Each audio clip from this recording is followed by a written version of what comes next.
Hello, hello. I hope everyone is being well. So, as I mentioned in the various emails and the announcements, so we're not going to do exams. I'm trying to have people do online quizzes, Canvas quizzes, in the hope that a larger number of lower stakes quizzes is easier on folks than a couple of higher stakes exams. Of course, we're going to start with those sort of back at the part where we left off, and that'll be chapter 3. So one of the things I thought might help folks is to do some, at least a little bit of review for chapter 3. A lot of the material that we did then probably seems easier now because it always, the previous material always seems easier than what you're doing right now. But nonetheless, a little review maybe might be a help. So I'm in the book. I have my book open. I'm on page 351. So if you're following along on the video, you might want to open up your book to page 351. This is in the review section for chapter 3 and 4. It's called Review Section B. So it's in these color-coded pages. And I'm going to do question B.11, number 11. And while folks are finding it, I'll read it briefly. National Telephone Survey reports that 57% of those surveyed think violent movies lead to more violence in society.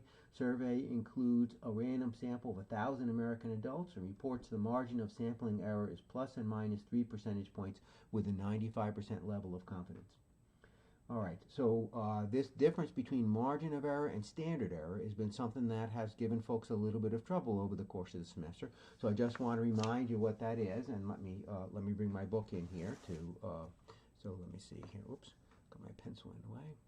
Let me bring my book in here. So let me flip forward to the page. I have a marker in the page. Flip forward to the page where the definition of margin of error and standard error. So page 215, I'm also going to look on page 216. Page 215, and so it says margin of error is you write down the sample statistic. In this problem, that's the 57%, and then plus and minus margin of error. So margin of error is the number after the plus and minus. In contrast, the standard error is the number that you multiply by 2 in order to get the margin of error. So the margin of error is whatever is the plus and minus. The standard error is used to compute the margin of error. Okay, so let's go back to where we were here. And again, I'm on page 351, and I'm reading question B11. So it says 57% of those surveyed think violent movies lead to more violence in society. Survey includes 1,000 random sample of 1,000 American adults. Reports the margin of sampling error is plus and minus 3 percentage points with 95% level of confidence. So really very kind of standard kind of thing that you read in the newspaper all the time. Question A says define the relevant population, define the relevant parameter, and based on the data given, what's the best point estimate for the parameter? Okay, so the sample was of 1,000 American adults. Since we sampled from American adults, that must be the group about whom we want information.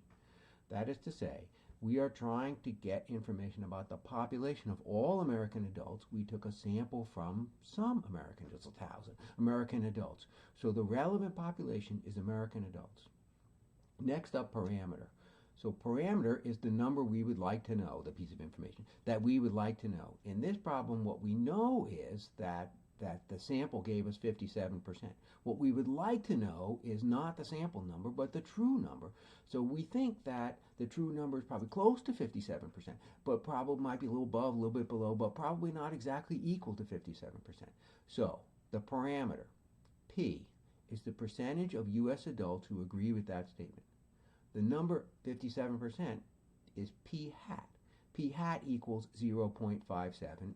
That we know. What we don't know is P. That's the number we'd like to know. So that's the parameter, the population number, the census number, the true number are all words that I've tried to use to capture what it is that we have there. And of course, we don't know exactly what that is. We'd like to know. We'd like to come up with an interval that we think contains the true number.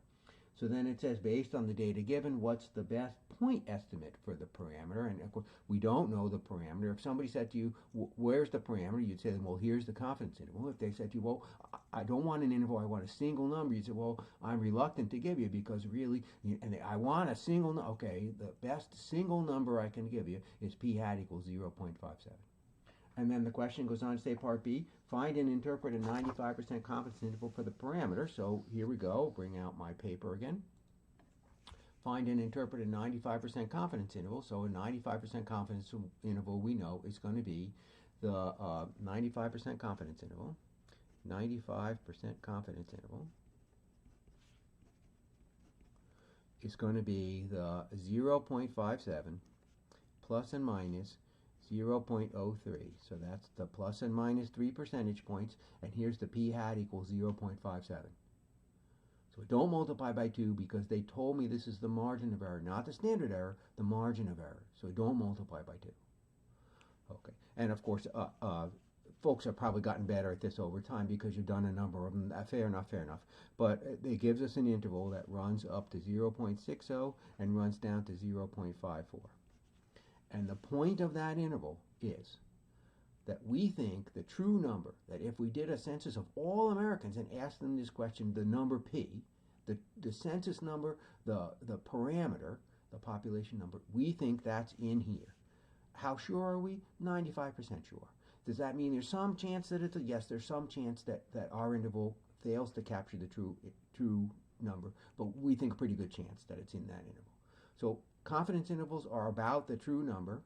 We think it's in there. Is there some chance that we're wrong? Yes, there's some chance that we're wrong, but we think pretty confident that it's in there. Okay. Okay, good.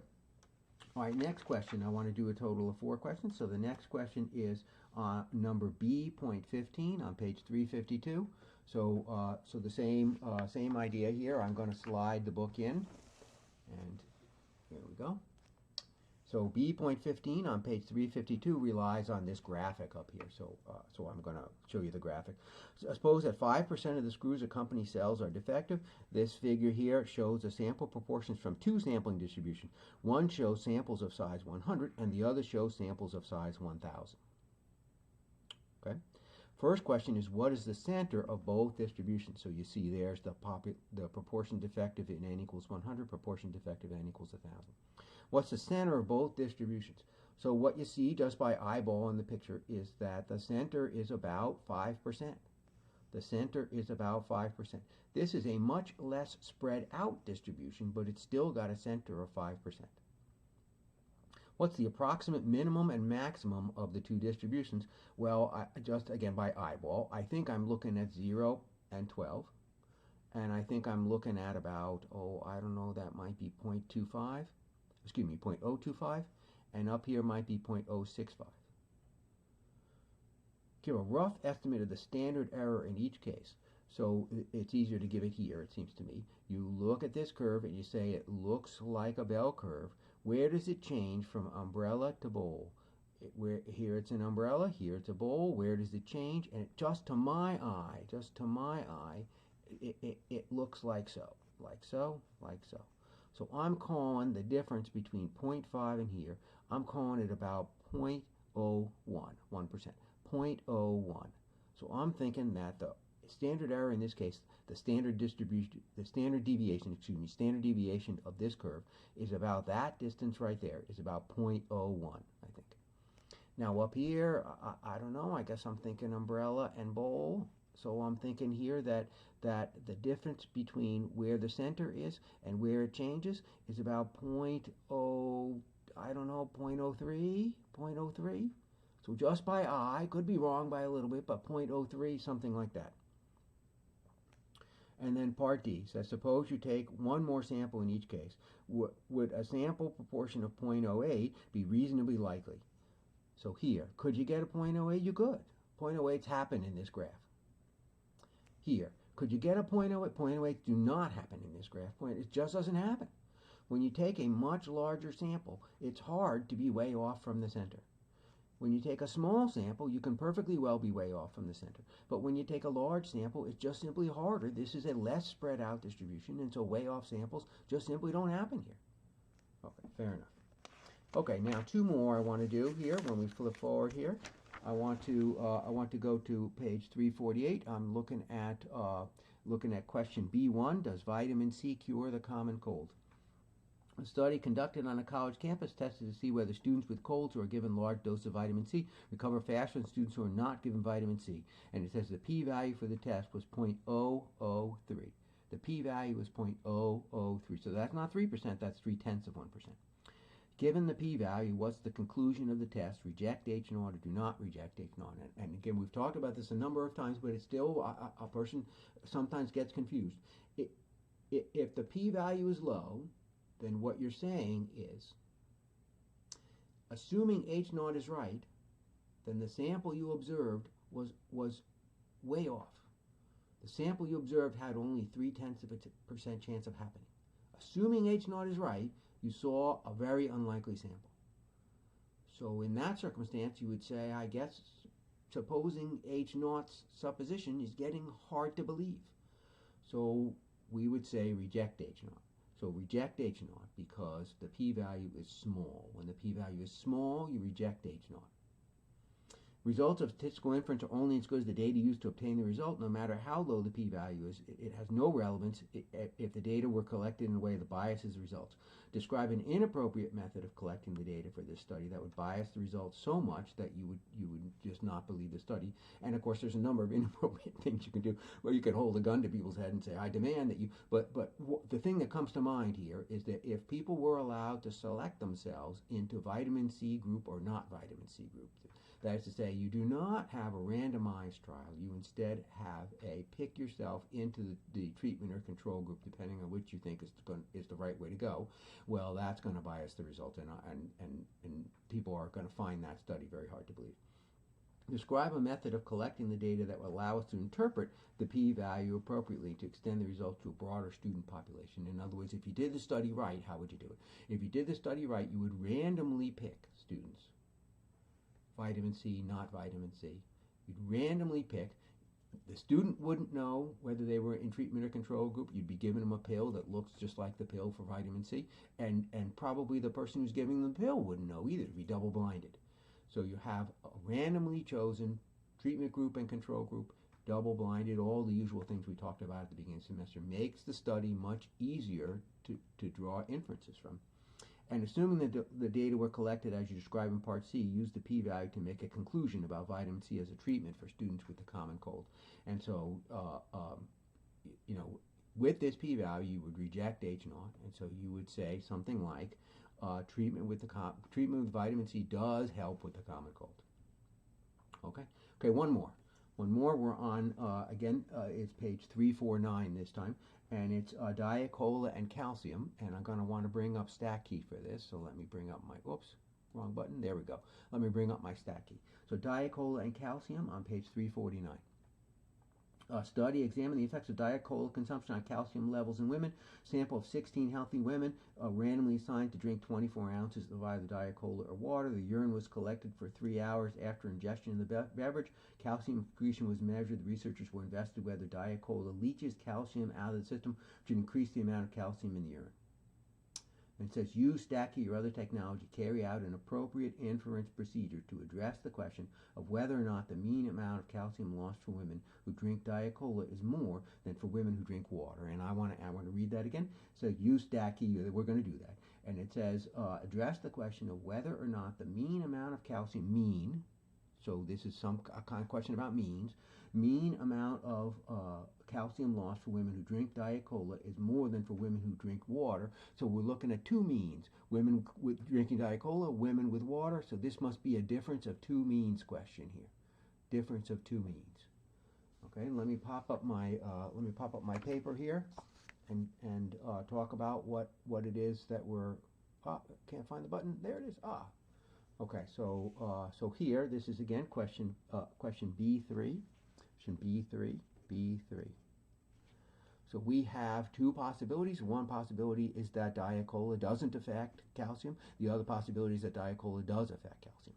So the people who think that it's that there's no effect are called H naught, and those folks think that the women who that the one group is the same as the other group. Diet Cola water doesn't. Diet Cola water doesn't make any difference. Diet Cola or water doesn't make any difference. And you can write it this way. This is fine. I like to write it this way. Mu naught minus mu 1 equals 0. Okay, so if you took every woman in the world and had them drink Diet Cola, if you took every woman in the world and had them drink water, and you found the true numbers and subtracted, there'd be no difference. The other possibility, HA, is that there is a difference. Oh, I don't remember what. So there is a difference. Mu naught is, so is mu naught Diacola, or I can't remember whether mu naught is Diacola or not. Is mu naught, so mu naught is calcium leached is more than the calcium leached from, yep, I think that's right. For the Diacola people leach more calcium than the non-Diacola. So mu naught minus mu 1 is greater than 0. Okay, so every woman in the world, had them drink a Diet Cola and measure the calcium leach. Every woman in the world, have them drink the Diet, or millions of women, have them drink the Diet Cola and calcium leached. Okay, so this is the argument. Is there no difference in anything you observe in your sample is just routine sample to sample variation, or is there genuinely a difference? And the sample provides evidence of that. Okay, so of course I'm going to go to StatKey and I'm going to ask StatKey the question. Now I chose this particular question B3 because StatKey has this already inside. We've already talked about this is two means, and we're looking for the difference between the two means. Oops, oops, oops, oops, oops, oops, oops. Oops, oops, oops, oops, oops, oops, oops. I'm on the wrong button. There we go. Difference in two means. There we go. All right, I gotta go up here and find the data that StatKey has already entered. Cola and calcium excretion, so it saved me the trouble. But I can look nonetheless and see what they did. Cola 50, cola 62, cola 48, and that's the number that's in the table. Water 48, water 40, so this all looks right. There's the null hypothesis, the same null hypothesis I had written down. And I want to look and say my particular sample. So my particular sample is the one that's given in the book, 6.88. And I'm going to be asking, once I get a sampling distribution, I'm going to be asking, is 6.88 a way off, or is it a perfectly ordinary?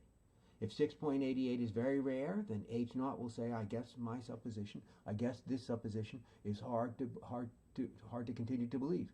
If, on the other hand, 6.88 is perfectly every day, then H naught will say, no, you're going to have to do better than that. I'm still unconvinced. I'm thinking that this is, that you just saw routine sample variation. Okay, so let's generate a whole lot of samples and see what we got. Looks like a bell curve, and I'm going to ask, centered around 0, I'm going to ask, is 6.88 so far out here that a person finds it hard to believe, or is 6.88 a perfectly ordinary?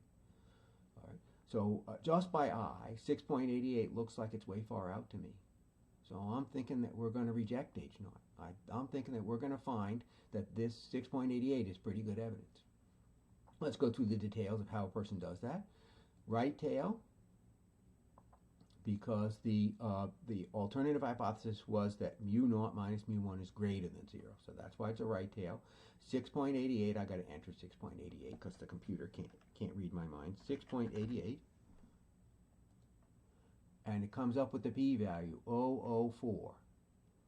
Now usually in these tests we use 5% as the criteria for when H naught changes their mind. This is not 4%, this is 0.4%. So the p-value is much, much less than alpha equals 0.05. Because the p-value is small, we reject H naught. And so we would come to the conclusion, because the p-value is small, we would come to the conclusion that we reject H naught and that we think that Diet Cola does indeed leach out calcium. Okay, so it says Part B, if the analysis in Part A indicates that results are significant, then construct a 95% confidence interval. For the 95% confidence interval, I'm going to bring back the piece of paper here. But before I leave, I want you to notice, I know it's very small, I'm sorry. The standard error is 2.614. So the standard error is 2.614. I'm going to need that for the 95% confidence interval. Here we go, 95% confidence interval. So the standard error is 2.614, and I got that out of StatKey, that's all. So 2.614 and 6.88 was the,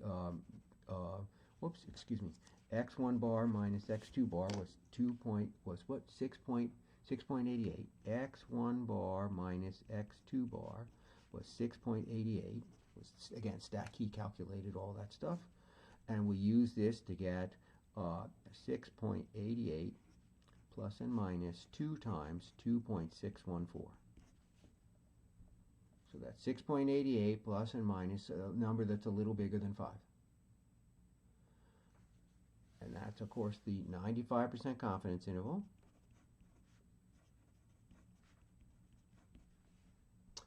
And what we think is in there, we think the true number is in there. We think mu1 minus, mu naught minus mu1 is in there.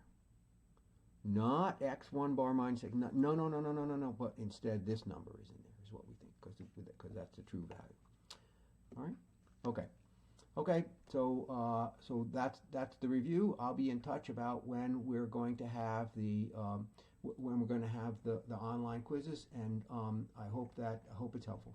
And again, hope everybody is staying well. Okay, bye bye.